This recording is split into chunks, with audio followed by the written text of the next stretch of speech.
Hello, everyone. This is the Open Documentation Academy office hours for Friday, the 22nd of March. And we're going to be talking about free and open source licenses. Let me share my screen in a bit, and let's get started.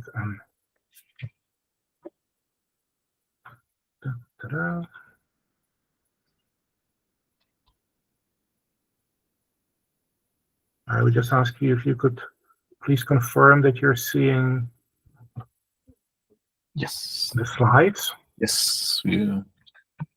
Okay, so this is going to be just a very quick intro into free and open licensing. I thought this might be an interesting topic for people to wrap their heads around what free software and open source software actually means, how it plays together with docs, and what might be the different licenses available, and in what ways they can be used and misused. Okay, so first, let's start with just a little bit of an introduction about copyright versus copyleft. I have put here a quote by Richard Stallman.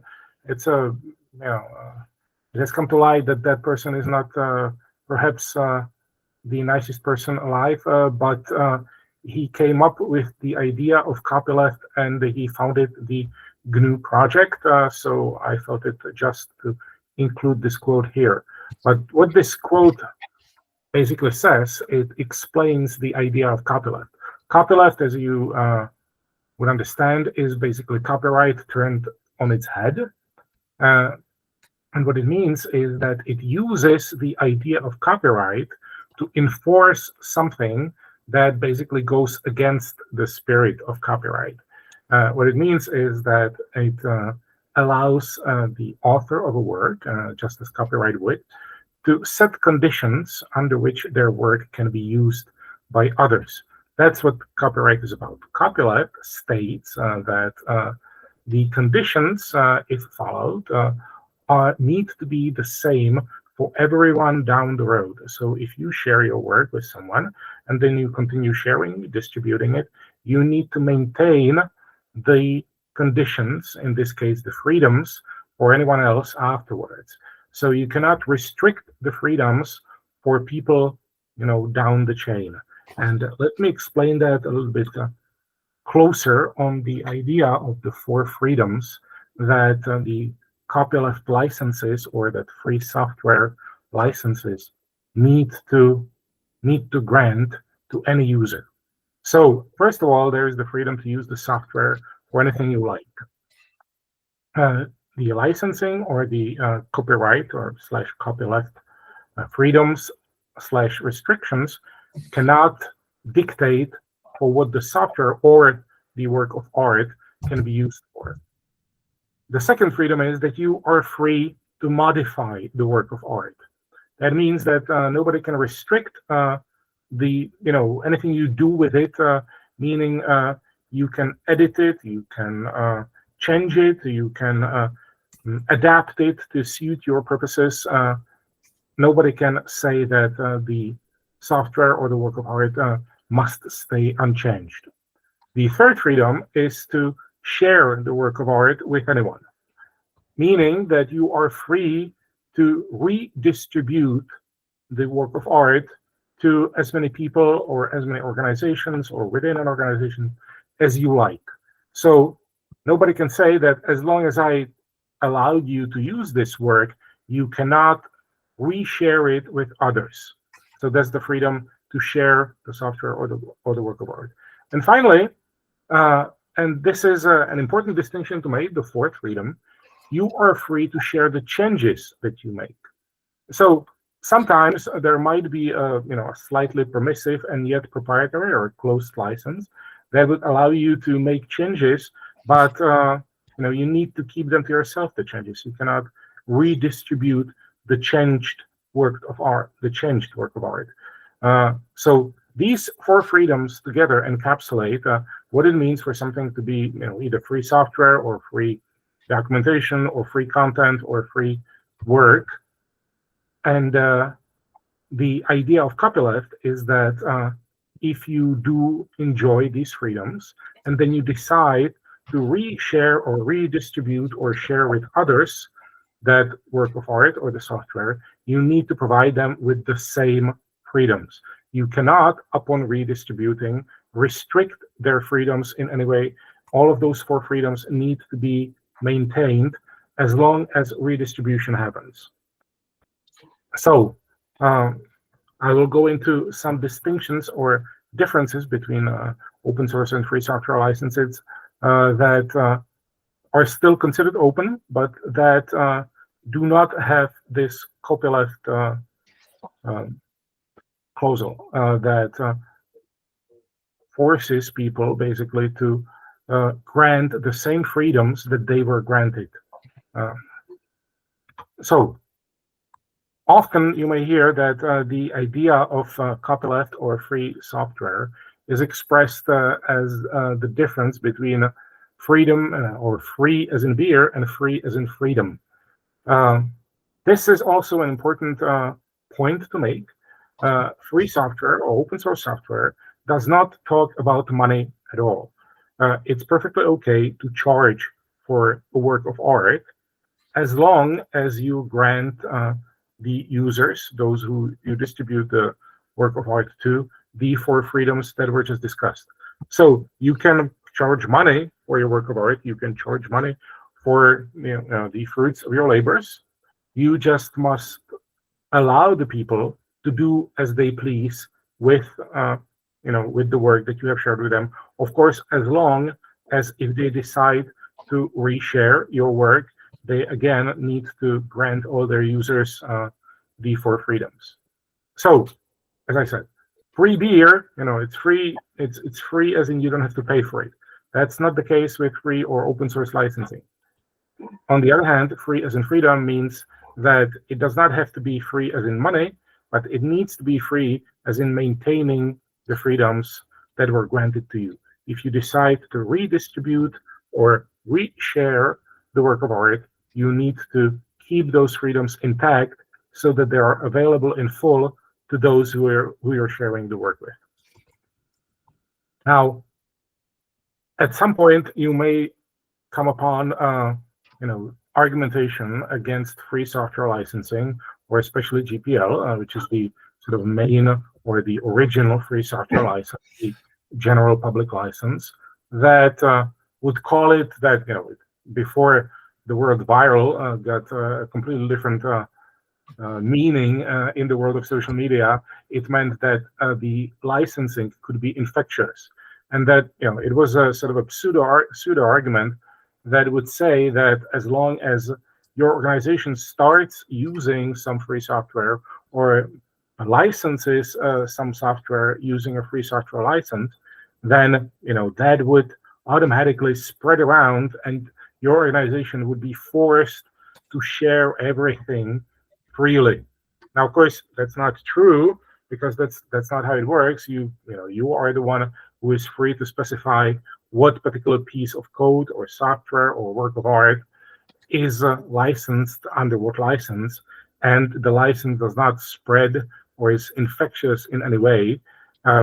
It's you can do that very granularly, even on the level of individual files, for example, in a project. So it's not true. I just mentioned it here because in some historical materials, this was very much discussed, and some companies would basically thrive on spreading the so-called FUD, or fear, uncertainty, and doubt about free software in a bid to slow down or restrict the way open source would be adopted. So I just wanted to include this for sort of a historical reference. Now, there are many different styles of licenses, open licenses, that they all serve their purpose, and it does not mean that one would be better or worse. They are just employed for different purposes, and they can be basically categorized into 2 groups: permissive and restrictive. Now, it's funny to call the ones that sort of force people to maintain the freedoms. The copyleft or the GPL style license is restrictive, but it's because they restrict the way that the freedoms can be stripped from users. Basically, the restriction is that you are not free to strip the freedoms from the users. Let me explain. The first type, the usually called BSD or Apache style licenses, they provide the user with all the freedoms except the need to maintain the chain of freedoms unbroken. What it means is that if you use a BSD licensed or Apache licensed work of art or software, then you are free to use it for whatever you want. You are free to modify it. You are free to share it with others, but you are not required to grant others with whom you either share or to whom you distribute your work or the modified work. You are not required to grant them the same freedoms, meaning that you can take a work of art or piece of software, you can modify it, and then you can redistribute it with whatever license you want. You can redistribute it as closed software. To give an example, you may be familiar with the fact that the current Mac OS, the stuff that Apple uses on their computers, the operating system, is actually based on a free operating system called FreeBSD. So, as the name would suggest, the FreeBSD system uses a BSD style license, and that license allowed Apple to take that operating system, modify it to suit their purposes, and then distribute it to people, but to cut those freedoms away, meaning that the Mac OS system is now closed source system. It's proprietary. You do not have the freedoms to, reshare it freely. You do not have the freedoms to modify it. You do not have access to the source codes of that system, and that's perfectly fine because the BSD style license allows that. So we may debate the morality of that, using that, but that's beside the point. That this, in this, the fact is that Apple was completely, within their rights to do that, and they did, and they, ran away with it, and they did their own system. Whereas the Copyleft or the GPL style licenses, as I said before, they don't allow you to do that. You are required to grant the same freedoms that you were granted to anyone else with whom you reshare or to whom you redistribute that work. Now, there is also one other important distinction to make, and that is even if you use a GPL style licensed piece of art or software and you modify it, as long as you do not share it with others, you don't have to do anything. You can take GPL licensed software, you can do whatever you want with it, and you are not required to make it available to anyone. You are not required to share the source code. You can take that and you can modify it. You can make money of that. You can, in the sense that it helps your business or it helps your enterprise. As long as you do not redistribute, as you do not share that modified software, that's fine. You keep it to yourself. You use it as you wish. You are granted the 4 freedoms, and you are not required to share it with anyone. And therefore, it's fine. You can do whatever you want. So that was one of the sort of misunderstanding under which the FUD arguments, the fear, uncertainty, and doubt thing operated. They would say, oh, as long as you allow GPL licensed thing into your software or into your data center, then you're going to have to share all of your source code with everyone. Of course, that's not true. As long as you don't redistribute the work of art, you are free to do with it whatever you want, and it can stay closed in your organization, and you're fine.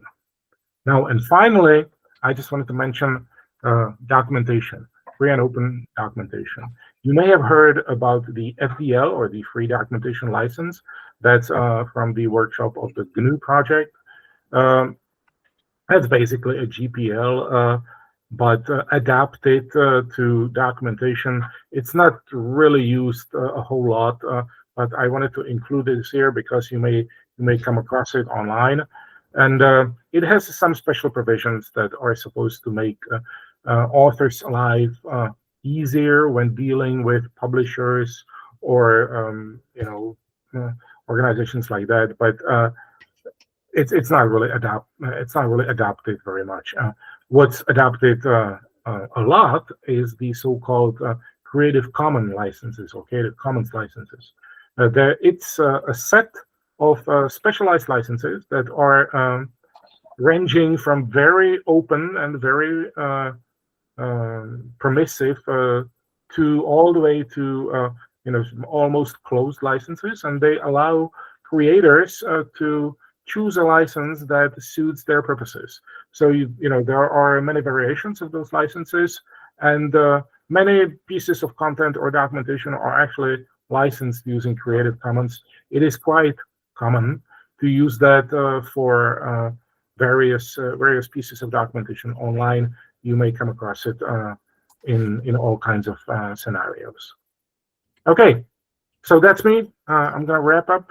I'm going to stop sharing the screen, and I will ask if anybody has any questions.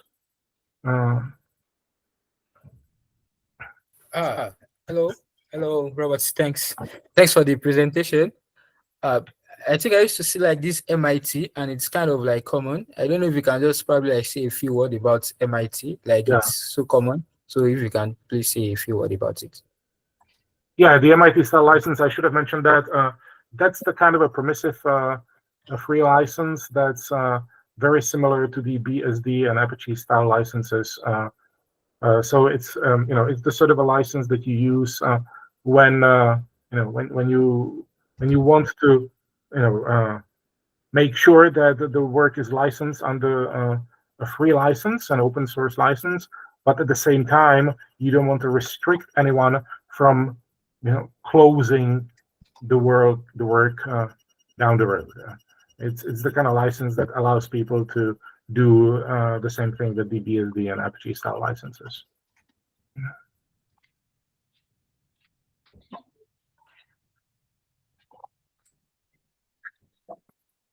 Robert, go ahead.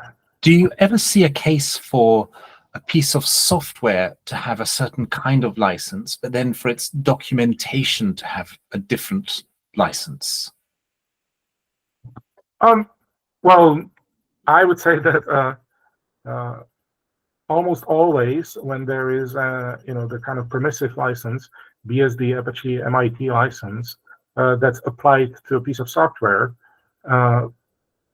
then the documentation probably would benefit from the so-called restrictive, but the copyleft style of license, because usually what happens is that it's the same project, but the content that's the source code for the software and the source code for the documentation, they sort of, even though they are a part of the same undertaking, they live sort of separate lives. And if you would not be allowed to, for example, take an operating system documentation from FreeBSD and reuse it for other BSD software, then that would probably not be a good idea. So there are many projects, many open source projects that use a very permissive license where for the software that allows enterprises to take that software and close it, but that use a copyleft style license, or it's a copyleft style license, but it's usually one of the Creative Commons licenses for other content like artwork and stuff like that.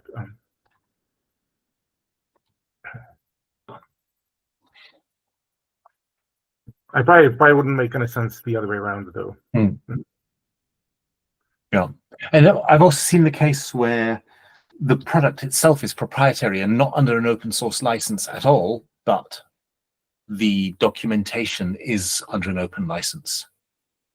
Oh yeah, that's very common. I didn't even think of that.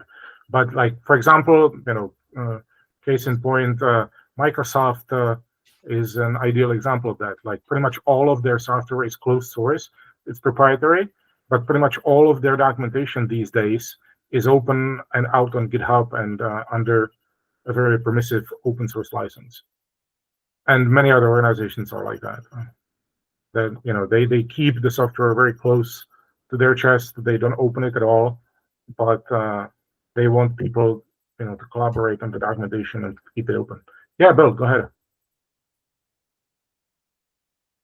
So there's also the unlicensed, which is debatably part of open source or not. It basically says we relinquish all rights to this. We hold the copyright. We say that it's in the public domain. Nobody can copyright it. Nobody can claim it. It's free for everybody. And there's a question about whether that's really an open source license or just a way of relinquishing control. The one thing that license does do for you, other than just posting it, is it has a protective clause in it that says, as is, no warranty. What you do with this is not my problem. It's called the arms dealer clause. Here is a bazooka. I am not going to be responsible for what you do with it. So that is there, but it's debatably in the open source camp. Robert, you can probably speak to that too. Yeah, that's a good point. And I might have mentioned before the difference between free licensing and public domain.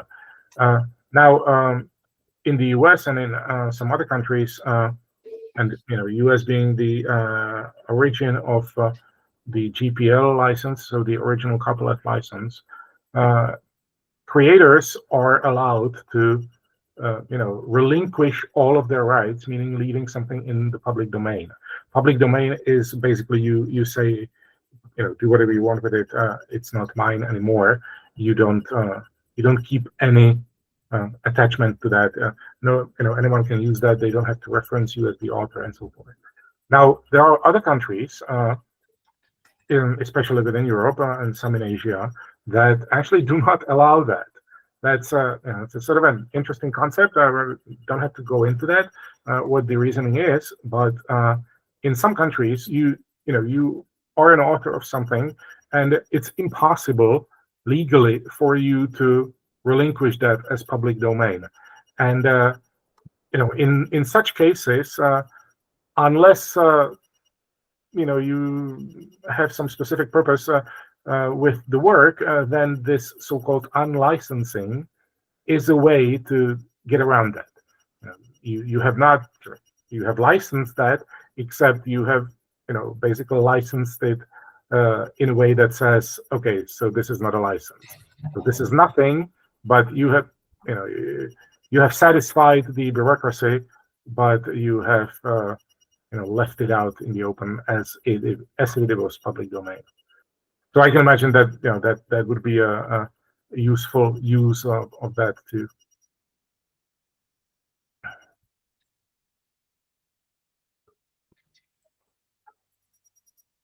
All right. Well, unless there are any other questions, let me stop the recording.